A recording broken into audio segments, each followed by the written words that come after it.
Boa tarde, pessoal. No vídeo de hoje eu vim explicar a respeito da recente decisão do STF a respeito da cobrança de taxas associativas em bolsões residenciais, associações de moradores, etc. Uma vez que existe uma grande discussão a respeito da obrigatoriedade de pagamento dessas taxas.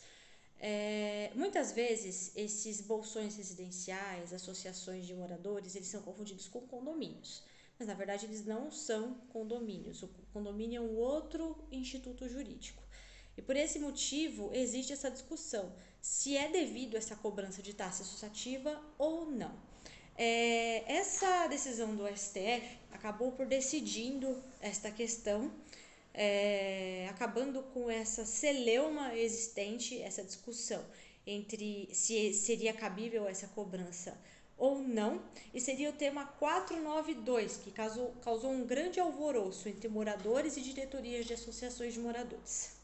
Destaco que nesse vídeo eu vou expressar somente o que está constante na decisão, somente o que foi decidido pelo STF, sem expressar qualquer juízo de valor, ok? Então, qual que era a problemática de antes? Antes era discutido se essas taxas associativas que eram utilizadas para a manutenção desses bolsões residenciais e associações de moradores eram devidas ou não. Essas discussões aconteciam, primeiro, porque as associações de moradores não são consideradas como condomínios, embora muita gente confunda que sejam um condomínio. E dois, sobre o pretexto de que a pessoa é livre para se associar ou não a essa associação. Então, existe o princípio da liberdade associativa na Constituição. Se eu não quero me associar a essa associação de moradores, então logo eu não sou obrigado. Era esse o raciocínio que as pessoas geralmente se utilizavam para não pagar as taxas. Entretanto, em contrapartida, existia a discussão a respeito do enriquecimento ilícito.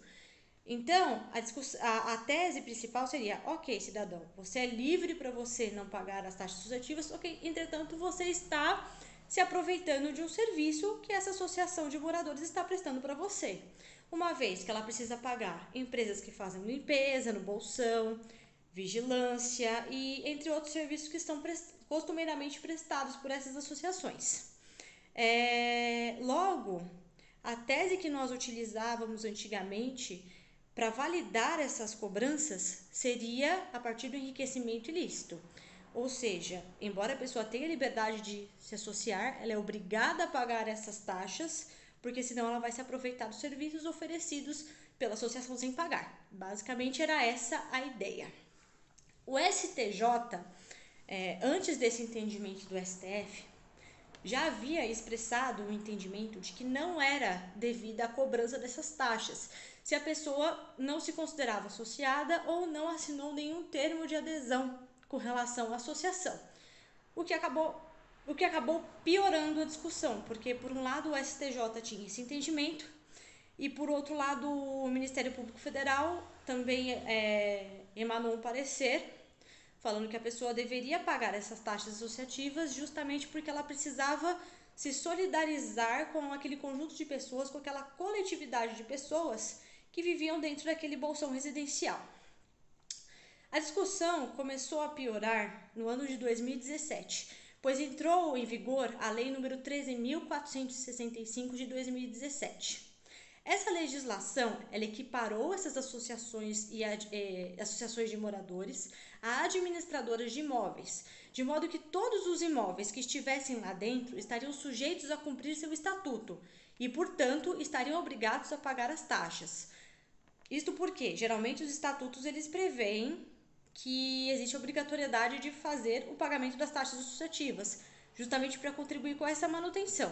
Logo, se elas são equiparadas à administradora de administração de imóveis, logo quem está lá dentro teria a obrigação de pagar essas taxas. Após todas essas questões, todas essas discussões, promulgações de leis, enfim, o STF ele finalmente decidiu se essas taxas associativas são devidas ou não. O que o STF decidiu? Ele decidiu que essas cobranças são contra a nossa Constituição Federal, ou seja, não pode cobrar antes da Lei 13.465 de 2017, ou se não haveria lei municipal que regularizasse esse tema. exceto se a pessoa já possuía o lote e tivesse aderido os atos constitutivos da associação de moradores, ou seja, ela já tinha o lote antes da vigência da lei de 2017 e assinou um termo falando que reconhece como associado e deseja pagar as taxas de manutenção, ou após 2017, sendo novos os adquirentes desses lotes, se o ato constitutivo dessa obrigação esteja registrado no cartório de registro de imóveis. Uma maneira muito fácil de poder fazer essa identificação seria puxar a escritura pública de compra e venda do imóvel. Onde que eu consigo os dados dessa escritura de compra e venda? Geralmente você puxa esse número na matrícula do imóvel, porque a escritura pública ela é registrada na matrícula. Essa escritura pública é feita no cartório de notas.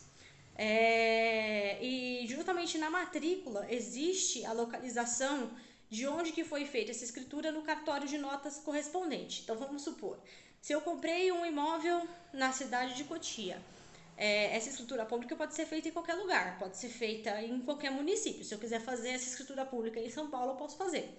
Mas eu também posso ver na matrícula aonde que é o cartório e pedir para puxar essa escritura. Nessa escritura já consta essa informação se existe esse registro do estatuto em cartório de registro de imóveis ou não. E também existe essa informação se a pessoa já estava ciente de que aquele determinado local se tratava de uma associação de moradores. Bom, esse é o entendimento do STF por enquanto. Não sei se futuramente pode haver mudanças, uma vez que o direito não é algo estático.